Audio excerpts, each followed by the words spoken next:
To replace a door handle on your refrigerator, use a plastic putty knife or scraper to help detach the appropriate handle end cap. Using a Phillips head screwdriver, unthread the upper and lower screws to release the old handle.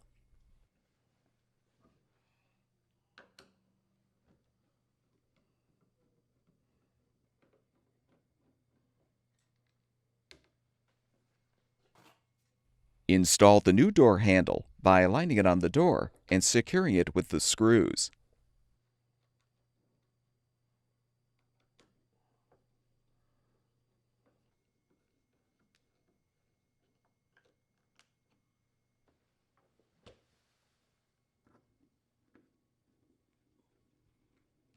With the screws in place, snap on the end cap.